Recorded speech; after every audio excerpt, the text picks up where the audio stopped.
20 টাকায় চিংড়ি মাছ শুনে অবাক হলেন? আসসালামু আলাইকুম, চলে আসলাম নতুন আরেকটা ভিডিওতে। আজকে এসেছি মাছ কেনার জন্য, তো চলুন দেখা যাক কি কি মাছ কিনতে পারি।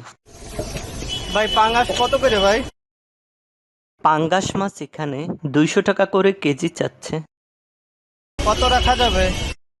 তো আমি অনেক দরদাম করা পরে 10 টাকা কম নিতেছি, তো আমি এখান থেকে পাঙ্গাস মাছ নিলাম 190 টাকা করে কেজি।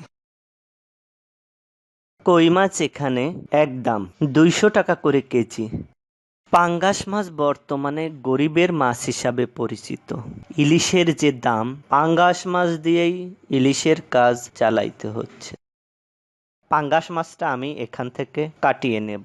এখানে উনি মাছটা কাটতে বসেছে, কাটতে কাটতে আমাকে বলতেছে, ভাই আমি মাছ কাটতে পারি না। তো আমি ওনাকে বললাম, আপনি যতটা পারেন কেটে দেন, বাকিটা আমি বাসা থেকে কেটে নেব। তো উনি যতদূর পেরেছে কেটে দিয়েছে, বাকিটা আমি বাসায় নিয়ে কেটে নেব। তো চলুন দেখা যাক অন্য কোনো মাছ কিনতে পারি।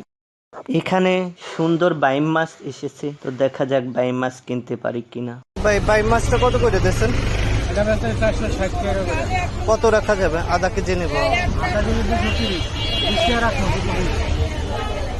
দেন আধা কেজি দেন। এখানে বাইম মাছ 460 টাকা করে চাচ্ছে। আমি বললাম ওনাকে আমি আধা কেজি মাছ নেব। তো উনি আমাকে বলল, প্রথমে বলল 230 এবং সর্বশেষ উনি 220 টাকা আমার কাছ থেকে রেখেছে। এখানে চিংড়ি মাছের ভাগা দিয়েছে, ছোট ছোট ভাগা। চিংড়ি কত করে ভাগা দিচ্ছেন? চিংড়ি মাছগুলো প্রতি ভাগা 20 টাকা করে। দ্রব্য মূল্যের ঊর্ধ্বগতির বাজারে 20 টাকার মাছ পাওয়া যায়, এটা অকল্পনীয়। এটা অনেকের জন্যই সুবিধাজনক যে 20 টাকায় অন্তত মাছ পাওয়া যাচ্ছে। ছোটবেলায় দেখেছি 5 টাকার মাছের ভাগা, তখন 5 টাকায় প্রচুর পরিমাণের মাছ পাওয়া যেত। 1 পলিথিন মাছ পাওয়া যেত, 10 টাকায় 2 পলিথিন মাছ পাওয়া যেত। আমি নিজেই ছোটবেলায় অনেক কিনেছি 5 টাকার 10 টাকার মাছ। তো যাই হোক, ঊর্ধ্বগতির এই বাজারে 20 টাকার মাছ অনেকটাই আশ্চর্যজনক। তো আজ এ পর্যন্ত, দেখা হবে নতুন কোনো ভিডিওতে। সে পর্যন্ত ভালো থাকবেন, সুস্থ থাকবেন। আল্লাহ হাফেজ।